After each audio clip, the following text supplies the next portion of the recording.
Hi everyone, it's Liam here from Rating the Races. So I haven't done videos for a couple of weeks. If you've been following me on Twitter, you know I haven't been that well. I'm okay at the moment. Still on lots of tablets, going back and forth with the hospital, but hopefully we're on the right track. So I'm back with the videos as well as the written content for these blogs, and I found 4 horses that I'm interested in this week based on their handicap mark changes. The first horse I want to talk about is Bielsa, who actually highlighted last Sunday, the Sunday before last, when he was running at Chester. And I think I tweeted something like, will Bielsa be trying today? Was rated 100 going into that race at Chester. Didn't look to have an okay chance, but was poorly drawn. And there's a better race for Bielsa coming up. And I think that's what's been the plan the whole time. It's back to the Ayr Gold Cup. As you can see here, he won the Ayr Gold Cup in September 2021 off a mark of 98. Won it by 2.5 lengths from Great Ambassador, who was eye-catching in both this year's and last year's Stewards Cup at Goodwood. He won by 2.25 lengths that day. So he was actually really impressive at Ayr, off a £1 lower mark. That's surely where they're going back with Bielsa. I mean, I can't really talk about Bielsa that much because it's obvious for me. Surely that's where they go. If he does turn back up in the Ayr Gold Cup, he would obviously have a massive chance of just a £1 high mark. When is that? That's Saturday the 17th of September. Here it is here. The 4th race at Ayr on Saturday the 17th of September. Moving on to the second horse that caught my eye, and that was a horse called Crenell. Now, Crenell dropped £1 to 96, having been raised £5 for her effort when she was 3rd at Royal Ascot behind Heredia and Zambak. Now, I think both of those are listed animals, if not better than that. It hasn't quite worked out for both of them. Zambak got blocked on her next run, whilst Heredia hasn't really had the strong pace to run at.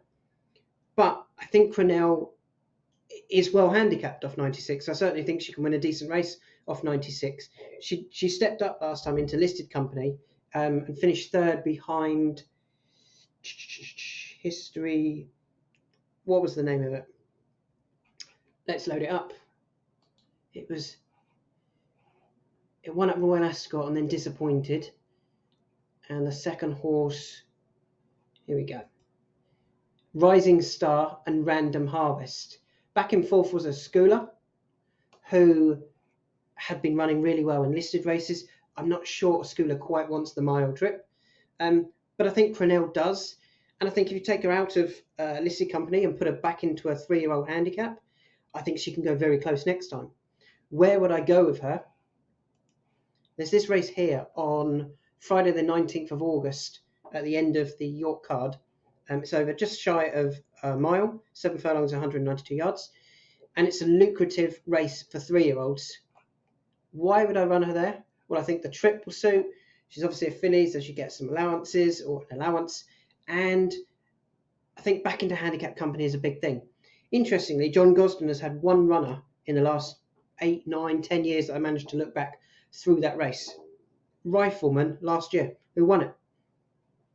Hopefully that means John Gosden now likes this race and he's going to target it again, or John and Thady are going to target it this year with Crenell. But if she turns up in that race, if she turns up in a handicap, I'd be keen to see her. I think she'll run well. If she turns up in that race at York, I'll be very, very confident of a big run. The third horse I want to talk about actually went up in the handicap, and as you know, I'm starting to say there's more and more actually now. I don't often pick horses that have gone up in the handicap. I try and look for those that have dropped. But this one went up £1 for finishing 2nd at Doncaster in one of these Super League, whatever it is, racing league races. I'm not a fan of it. If it's a team sport, you should be able to ride like team, start blocking other horses in, etc. If it's not a team sport, which it isn't, don't pretend it's a team sport. But anyway, I think that XJ Rascal is better than that. I think switching jockeys, interestingly, XJ Rascal's had 4 different jockeys, I think. 4 different jockeys in 4 rides. That's not going to help you know what to do to get the best out of your horse. I would like to see William Buick get back on board, and I'd like to see them run XJ Rascal here.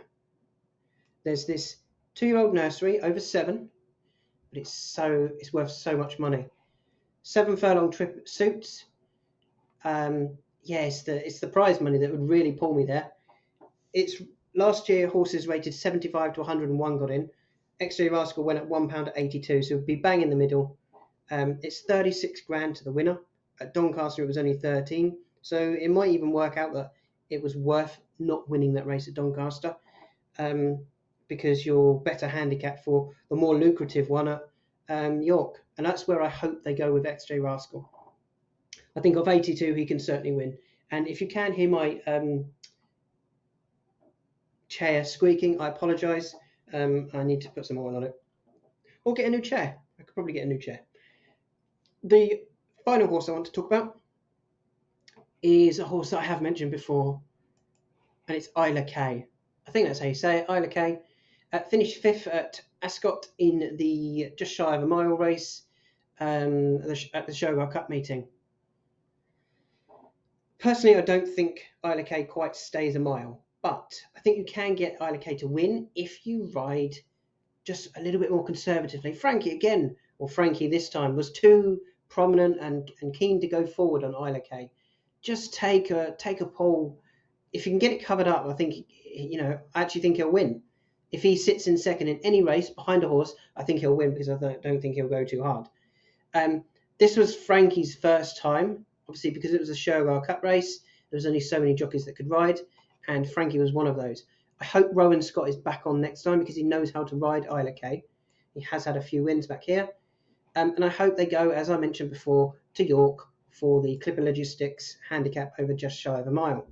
It's a lucrative race, good prize money. Ayr K dropped £1 to 96. Last year the race was had horses running that were rated between 85 and 104, so he gets in. His form at York is quite good. As you can see, he's finished 2nd here. Actually, 2 riflemen, who I mentioned earlier. 4th 2 runs ago when he caught my eye, and he disappointed in May. Now, I'm giving him that one run. I'm giving him that chance and saying, he just ran poorly. But his effort at York, I thought, was very good. He just went too hard, and he was keen. If he wasn't so keen, he probably gets home better and probably finishes in at least the places. If they can get him to settle and not go too hard at the front, I think he would have won that race. He only went off 2-1 and 11-4 for the last 2 races. So why not go for that feature lucrative handicap? The fact that he's now finished 4th and 5th, hopefully people will start believing that he doesn't, that he's not good enough to win off his current mark, and we can get a better price on him. But if he turns up, as I said, in this race at York, I'll be very keen on him. But also, if he's almost one that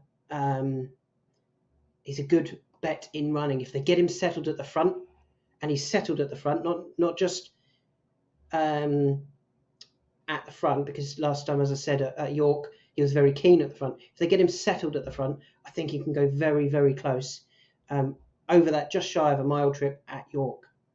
So there's the 4. Bielsa for the Ayr Gold Cup. Crenell for the Skybet Mile Handicap at York on Friday the 19th of August. XJ Rascal also to York for the 7 furlong nursery on Thursday the 18th. And Ayr K to York also on Thursday the 18th for the Clipper Logistics Handicap. I think all 4 races suit them. And I think they'd all go very, very close in those. So hopefully I'm back now, doing more of these videos. Thanks for listening. As always, feedback's greatly appreciated.